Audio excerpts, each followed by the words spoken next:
Merci beaucoup pour la question. Par rapport à la force unifiée de l'AES, elle est en train de monter progressivement en puissance. Et la remise de l'étendard au commandant de la force par le président de la transition, le chef suprême des armées, le général d'armée Assimi Goïta, a été vraiment l'épilogue. Mais avant ça, il y a eu une série de travail qui avait été fait. L'état-major intégré aujourd'hui, il est opérationnel à Niamey, pratiquement tous les officiers des 3 pays. Et en amont, il y a certains documents sur lesquels nous avons travaillé conformément aux orientations politiques. Depuis le début, et les 3 états-majors ont travaillé ensemble et c'est ce qui a été couronné par la remise de l'étendard. Ça, c'est par rapport aux procédures. Sur le terrain, pratiquement, nous travaillons déjà ensemble. Depuis le début de la Confédération, depuis le début de l'Alliance déjà, il faut travailler ensemble. On a eu à mener des opérations, que ce soit terrestres, des aériennes et puis spécifiques, avec des résultats probants. Les 2 opérations Yéréko que nous avons menées dans la zone des 3 frontières, et les 2 armées les travaillent. Et puis, au niveau de l'état-major intérieur, il y a des opérations qui sont planifiées. Donc, moi, je dis sur le terrain aujourd'hui, vraiment, c'est une aubaine pour nous.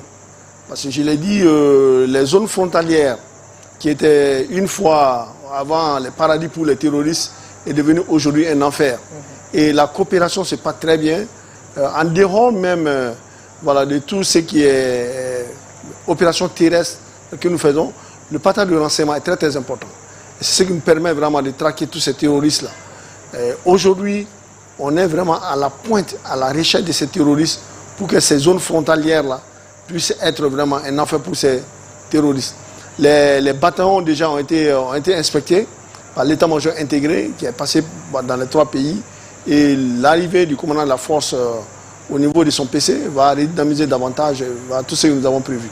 Est-ce qu'on peut dire aujourd'hui que c'est une montée en puissance de la coopération sud-sud? Oh oui, bon, l'AES aujourd'hui est une réalité géopolitique, on le veut ou pas. La montée en puissance de cette flotte-là, c'est une réalité qui est là. Et c'est une réalité avec laquelle on doit compter désormais. Je peux déjà vous rappeler que le Mali s'est retiré du CEMOC, il y a à peu près pratiquement courant 2026. Et donc cette réconfiguration nous impose une lecture commune de l'environnement dans lequel on travaille. Ce retrait a été motivé par quoi? Parce qu'on est dans une structure dans laquelle nous ne partageons pas la même lecture de l'environnement, nous ne partageons pas la même lecture de la menace. Bon là, c'était pas du tout gai. Et la confédération de l'AES aujourd'hui, la réalité est que l'environnement, le théâtre est unifié. Nous partageons la lecture de l'environnement, les mêmes menaces et nos capacités. Mutualiser nos capacités pour pouvoir faire face à la menace parce que les défis sont communs. Mutualiser les capacités, ça voudrait dire que les expériences sont partagées et les prises de décision sont à tous les niveaux? Oui, effectivement, régulièrement, les chefs d'état-major, nous échangeons des messages formels, des messages informels. Et actuellement, tout le poids du travail va reposer sur l'état-major intégré, qui se trouve à Niamey. D'accord. Alors, Général Touré, de nouveaux alliés stratégiques, on l'a dit tout à l'heure, dans le cadre de la lutte contre le terrorisme, le Mali qui a donc choisi de nouveaux partenariats qui sont donc jugés bénéfiques aujourd'hui. Cela peut être de quelle utilité dans le cadre de la lutte contre le terrorisme? Mais d'une très grande utilité. Et il vient de le dire, le chef d'état-major général, l'intérêt qu'on a avec le CEMOC, qui est aujourd'hui bien apprécié de l'extérieur. Surtout que ça vient après la création d'autres structures qui n'ont pas marché. Le CEMOC, on a parlé tout à l'heure, qui est le comité d'état-major opérationnel conjoint avec l'Algérie. On était, je crois, à 5 à l'intérieur, qui n'a pas fonctionné du tout. Et ensuite, le G5 Sahel, qui n'a pas fonctionné. Donc, aujourd'hui, on a en face de nous une structure conjointe qui fonctionne très bien. Ils ont des résultats, c'est connu, et les gens veulent compter avec. Il suffit seulement de regarder sur les réseaux sociaux ou bien même sur les chaînes privées internationales. Vous constaterez les déclarations qui sont faites autour de cette réussite de l'AES. Et aujourd'hui, je crois qu'on peut on a un bon pourcentage de reconnaissance à ce niveau. Au-delà de ces structures, il y a un partenariat stratégique qui est également planifié et souvent signé avec certains pays, notamment la Russie, même si ceux qui ne sont pas favorables à ça vous diront que oui, c'est maintenant que la Russie vient pour contrer l'Occident ou la France. Mais la Russie était là, non? La Russie, justement, la Russie était là, c'était des partenaires habituels. Rares sont les officiers maliens, qui soient des forces armées ou des forces de sécurité, qui ne sont pas allés faire des stages en Union soviétique, qui n'ont pas fait leur formation en Union soviétique. Donc, et ça, c'est un accord véritablement stratégique et qui entre dans plusieurs domaines, notamment la formation de nos hommes, de nos militaires, ça en parlait tout à l'heure, tantôt, mais également l'équipement de nos forces armées en moyens matériels et de très haut niveau souvent. Le chef d'état-major général est mieux placé pour en parler, mais je pense que c'est une réussite. Et ce n'est pas uniquement avec la Russie qui est une grande puissance et qui compte aujourd'hui sur la place. Et c'est très bénéfique pour le Mali. Vous verrez la configuration actuelle géopolitique dans le monde, vous constaterez qu'il y a un alignement à faire aujourd'hui. Il y a un choix à faire. Si vous ne faites pas le choix, pour les jours à venir, nous aurons des problèmes. Donc, de toutes les façons, nous n'avons pas honte de déclarer que nous sommes avec la Russie parce que nous avons toujours été avec la Russie en matière de coopération sur le plan militaire. Et cette fois, ça va au-delà de la simple coopération militaire. C'est une coopération militaire stratégique, donc avec plusieurs aspects. Donc c'est une coopération qui se renforce. Plus élargie, qui se renforce, plus élargie. Vous savez ce qu'il y a dedans, donc c'est très important. D'accord. Alors parlons de la porosité des frontières maintenant. Burkina Faso, Niger, Algérie, Mauritanie. Général Diarra, on fait face à des territoires immenses. Est-ce que c'est facile dans ce contexte-là de lutter efficacement contre le terrorisme? Effectivement, dans la planification de nos opérations, l'un des grands défis que nous avons aujourd'hui, c'est par rapport à ces zones frontalières. Parce que j'ai parlé un peu du cas de l'AES, ces frontières sont actuellement bien surveillées et contrôlées par nos forces, en coordination dans le cadre de la force unifiée de l'AES, mais il y a des frontières réellement qui restent problématiques. Je ne vais pas rentrer dans les détails, mais une chose est sûre, c'est l'un des défis auxquels nous faisons face aujourd'hui, parce qu'il y a des questions de base arrière pour déstabiliser ou bien pour mettre en mal les opérations que nous menons. Aujourd'hui, cette menace transfrontalière qui est là, qui joue de la frontière, elle se joue de notre sécurité. L'un des défis que nous avons, c'est par rapport à la porosité de la frontière. C'est réel et nous sommes en train d'y travailler. C'est l'une de nos missions. D'accord. Professeur Traoré, est-ce qu'il y a effet de contagion du conflit sahélien? Comment contrer cela, à votre avis? En fait, ce qu'il convient de rappeler, c'est, avant de répondre à votre question, je pense qu'il y a une terminologie qu'il faut spécifier.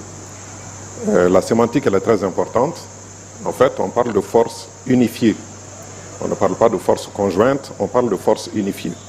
Cela veut dire que ces forces-là ont des objectifs communs, sans ambition dispersée. C'est-à-dire, l'unification va plus en profondeur. Il n'y a pas d'esprit qui va dans un sens contraire, contrairement à la notion de force conjointe que nous avons connue par le passé et qui n'a pas du tout prospéré parce que les États avaient d'autres ambitions.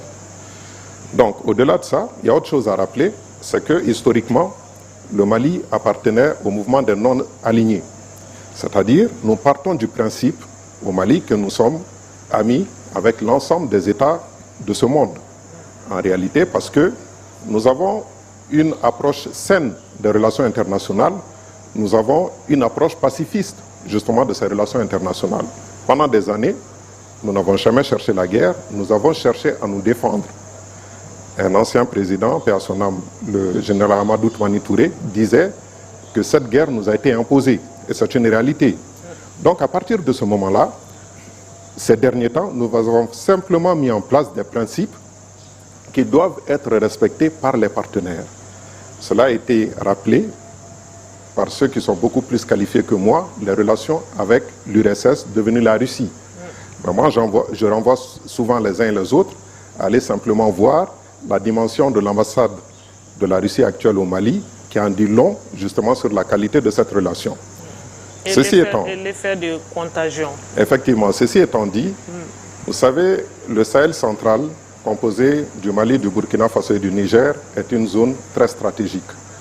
On a souvent dit que le Mali constitue le domino stabilisateur de la zone. C'est-à-dire, ce pays-là fait la jonction entre le Maghreb et l'Afrique subsaharienne. C'est un positionnement géographique très intéressant. Dans cette lutte, il n'y a pas que la dimension liée aux ressources stratégiques. Bien évidemment, c'est une dimension importante, mais il y a aussi la dimension géographique, géopolitique et géostratégique. Effectivement, l'alerte a été donnée plusieurs fois qu'une possible déstabilisation de cette zone, et en particulier le Mali, aura nécessairement des conséquences sur l'ensemble de la sous-région africaine. Je rappelle que les 3 pays réunis de l'AES font une superficie de 2 780 000 km², soit 54% de l'ensemble de la zone ouest africaine, 54%, plus de la moitié. Donc comment la déstabilisation d'un tel espace n'aurait pas de conséquences sur les autres pays? Bien évidemment, on voit la menace terroriste se diffuser un peu dans les pays voisins, souvent des pays lointains, dans le golfe de Guinée. Cela montre effectivement que cette lutte nécessite une sincérité de l'ensemble des États. Ceux qui refusent aujourd'hui d'y adhérer en feront les frais demain. Ça, c'est très clair. Les conséquences peuvent venir. Exactement. Il y aura des conséquences de manière certaine. Et les États en sont conscients. On ne sait pas jusqu'à présent ce qui les retient, mais en réalité, face à l'augmentation de la menace dans certaines zones jadis qui n'étaient pas concernées, il y a fort à parier, et c'est même une certitude, que cette contagion est inévitable. D'accord. Alors, docteur Togola, quel est votre avis sur cet effet de contagion au niveau du Sahel aujourd'hui avec les autres pays et votre appréciation aussi par rapport à la force unifiée de l'AES? Bon, dans le sillage des réflexions développées par mon voisin, mon prédécesseur immédiat, je voudrais dire que le terrorisme est assez rampant. C'est-à-dire que le terrorisme, si on se réfère à l'origine, comment, n'est-ce pas, entre guillemets, cet outil-là, cet artifice-là a été élaboré pour faire peur aux autres, pour créer du désordre chez l'autre, pour créer le chaos chez l'autre. Mais on a pu remarquer déjà dans l'histoire que le terrorisme, n'est-ce pas, a eu à se retourner déjà contre ses concepteurs, contre ses promoteurs. Chacun se rappelle, n'est-ce pas, que les États-Unis ont été frappés par le terrorisme. On se rappelle que la France en a été frappée. On se rappelle que bien d'autres pays, d'ailleurs, effectivement, ont été frappés. Or, à interroger très bien l'histoire, ces pays-là ont bien quelque chose à voir avec, n'est-ce pas, le terrorisme dans sa genèse. Même si le terrorisme a pu, au-delà du changement des terminologies, voyez-vous, parce que c'est vrai que c'est qu'on a connu bien avant les années 2000 de ça. On ne parlait pas du terrorisme en tant que tel. Mais en réalité, comme je l'ai dit à un moment donné, la teneur du terrorisme était déjà perceptible parce que bien des populations ont été frappées, effectivement, ont eu à subir, effectivement, cette psychose-là dans leur esprit parce que les attentats, ça et là, les tueries, ça et là, les massacres, ça et là, voyez-vous, tout ça était effectivement commandité.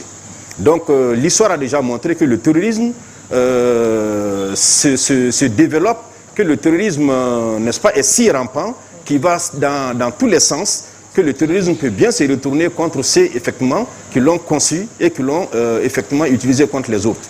Donc, l'effet de contagion, il est réel. M. Traoré vient de rappeler la dimension que représentent les 3 pays réunis, l'AES, n'est-ce pas, dans la superficie des pays de l'Afrique de l'Ouest, et ça fait beaucoup. Alors, si, effectivement, ces pays-là, qui sont en proie aujourd'hui au terrorisme, n'est-ce pas, ces pays-là ne bénéficient pas de l'assistance, de l'appui et du soutien de leurs voisins, qui parfois laissent faire, qui jouent aux complices, eh bien, nous savons que indubitablement, ce terrorisme-là finira par se retourner contre eux. Déjà, des attaques terroristes ont été signalées ça et là dans ces pays qui autrefois n'ont pas été concernés effectivement par ce phénomène-là. Donc l'alerte est donnée, même bien plus. Alors je pense que l'invite est toujours d'actualité. Il faut effectivement faire en sorte de définir des possibilités, en tout cas d'association avec, n'est-ce pas, l'AES, pour poser le terrorisme en face comme un ennemi commun auquel effectivement chacun doit consacrer ses forces. Alors je pense que c'est important.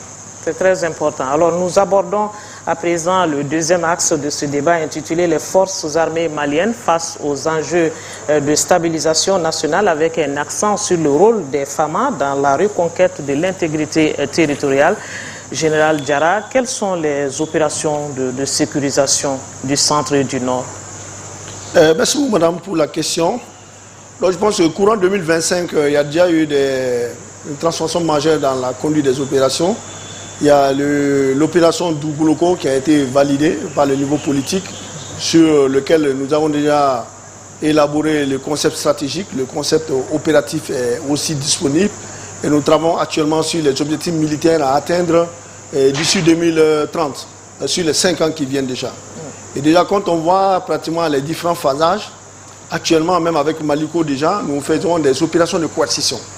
Il s'agit d'utiliser la force et neutraliser les terroristes. Et effectivement, nous sommes déjà sur cette phase-là, avec une phase de transition vers la stabilisation. La stabilisation, c'est quoi? Et quand les terroristes sont neutralisés, l'environnement est de plus en plus stable. Il s'agit de travailler, je vais donner des exemples très très précis. Alors, le retour des populations déplacées dans leur village, qui va nécessiter certainement de la sécurisation, et les forces armées maliennes seront au rendez-vous. C'est très bien spécifié dans les objectifs du plan Dougoloko. Quand je vois aussi la question des tensions communautaires. Les tensions communautaires, là aussi, pour stabiliser ces zones-là, il faut la présence de l'armée. Ça, c'est ce qui implique peut-être le domaine militaire. Mais au-delà des aspects militaires, quand on voit dans le cadre de la stabilisation, il faut l'élargir dans le cadre de l'approche peut-être globale dont le professeur Salih Traoré. Et il travaille, ce qui est en place au Mali, c'est le dialogue intermalien. Je pense qu'il y a eu déjà des réflexions dans ce sens. Et je pense que la stabilisation dont on parle, elle doit beaucoup être mise en œuvre à ce niveau. Nous conduisons les opérations militaires, les opérations de coercition. Nous allons continuer ces opérations de coercition, mais avec l'accompagnement pour que la stabilisation puisse être des réalités. Il faut cette approche interministérielle globale, dont le dialogue intermalien, dont tout le monde a adhéré, et il faut le mettre en œuvre. Et nous serons là vraiment pour accompagner, comme je l'ai dit, l'exemple du retour des populations qui seront sécurisées, ou bien nous allons contribuer à l'apaisement des tensions communautaires en étant présents sur le terrain. Et justement, qu'en est-il de la protection des populations civiles? Comment vous opérez dans ce sens? Dans le cadre de la protection des populations, là, ne voyez pas seulement la protection physique et sécuritaire. Elle rentre dans un cadre d'une approche globale. Nous traquons les terroristes, nous les neutralisons. Quand vous parlez de protection, il faut voir la personne est là, son habitat est protégé, il y a des questions d'alimentation dedans, des questions de santé, des questions l'assistance sociale. Voilà, l'assistance sociale, les services sociaux de base est là. C'est là où moi je ramène la question de la protection des populations. Donc ce n'est pas une question qui est liée seulement à la sécurité. Elle prend un ensemble d'aspects qu'il faut prendre en compte pour la population de sécurité. Merci. D'accord. Alors, Général Touré, que pensez-vous du rétablissement de l'autorité de l'État maintenant? Et dans le cadre de leur action coercitive, je crois qu'ils sont arrivés à réduire la pression des terroristes et à dégager un peu de l'étau les populations. Seulement, c'est un cadre dans lequel l'action doit être multisectorielle, comme il l'a dit. Et là-dessus, je crois qu'on n'est pas toujours satisfait de tout ce qui se fait, mais avec le temps, je crois qu'on pourra le faire. Il faut aller pas à pas. Avec les populations, il faut travailler de façon assez intelligente et pour essayer de leur faire comprendre sans brusquer trop. Sinon, vous avez l'effet contraire qui rejaillit contre l'autorité. Et vous le constaterez d'ailleurs souvent. Ça se négocie avec les populations. Il faut négocier avec les populations, leur faire comprendre les problèmes qu'il y a et les utiliser comme, je ne dis pas assistants, les utiliser comme en tout cas intermédiaires pour travailler avec les terreaux et tous ceux qui commettent des bêtises dans leur secteur. Et c'est là où il y a tout le problème. Et je crois qu'il y a des actions qui sont menées à ce niveau, au niveau des gouverneurs de région, au niveau des chefs de services de sécurité, les compagnies de sécurité, la gendarmerie, la garde, la police, la protection civile, il ne faut pas que j'en oublie. Ils travaillent tous justement dans cet effort commun pour amener les populations à s'adresser aux autorités chaque fois qu'ils ont des besoins de sécurisation et qu'il y a des choses qu'ils ne comprennent pas. Et je crois que les actions sont, par rapport à notre temps, je préfère le dire, la coopération n'était pas aussi poussée comme ça se fait aujourd'hui. Et je crois que c'est un mérite qu'il faudrait saluer. chez nos collègues de maintenant, nos enfants, nos petits-enfants. D'accord. Et c'est une très bonne chose et qui continue là-dessus. Et la dynamique doit être maintenue. La dynamique doit être maintenue, voilà. Professeur Traoré, il y a des défis de formation aussi, hein, de professionnalisation. Vous qui êtes à l'école de guerre, est-ce que ce défi est en train d'être relevé aujourd'hui? Bien évidemment, ce défi est en train d'être relevé. Je l'ai dit lors de ma précédente intervention. Je pense que le souci de cohérence est mis en avant. La professionnalisation de nos outils de défense, c'est un enjeu majeur et un enjeu très important. Mais ce que je veux aussi rappeler, c'est que le général Touré a fait allusion au temps. Je pense que tout ceci se situe dans un processus. Il faut rappeler que le temps politique n'est pas le temps militaire et le temps militaire n'est pas le temps de la population. La population peut être assez impatiente de voir certains résultats. Le militaire peut avoir son temps et le politique peut avoir son temps. Donc, effectivement, tout ceci se situe dans la recherche d'un équilibre pour avoir le timing nécessaire pour mettre en place l'ensemble de ces processus. Vous savez, l'un des plus grands défis de notre pays, c'est que nous sommes un pays qui est engagé en guerre et qui se réforme en même temps. Je pense que c'est une prouesse que beaucoup d'États n'arrivent pas à mettre en place. Quand on regarde l'ensemble des travaux qui sont conduits actuellement, c'est impressionnant. La relecture des textes, le projet de réforme, la professionnalisation, la formation, tout ceci dans un effort de guerre très important, parce qu'en réalité, nous sommes engagés dans une vraie lutte contre le terrorisme qui n'est pas du tout aisée. Et même les nations les plus puissantes font face justement à cette difficulté. Tous les problèmes qui ont été situés, aussi bien que notre pays, et même les grandes puissances, vous avez fait allusion à la question des frontières, nous avons la première puissance mondiale qui a beaucoup de mal avec sa frontière. Donc nous sommes dans ce processus-là. Mais s'il y a une chose que j'aimerais rappeler, et qui pour moi est l'une de mes plus grandes satisfactions, c'est que de plus en plus, l'armée malienne se situe dans ces trois grandes fonctions. Le général Diarra, justement, le rappelle souvent, la première fonction, c'est l'anticipation. Anticiper, anticiper, anticiper. Je pense qu'il n'a pas cessé de le rappeler, et ça fait partie de nos grandes fonctions. Ensuite, il y a la fonction protection. Protection, fonction à laquelle vous avez fait allusion, protéger la population. Ensuite, la fonction intervention. Donc, il a fallu du temps pour que nos forces quittent justement la posture défensive pour adopter une posture offensive. Et cette posture offensive n'était pas possible si on n'avait pas un bon niveau d'anticipation. Et tout ceci rentre justement dans un processus de professionnalisation. Donc, je dirais oui, le défi est nettement relevé et l'armée se situe de plus en plus dans ces trois grandes fonctions qui sont mises en œuvre au jour le jour et que nous constatons de plus en plus.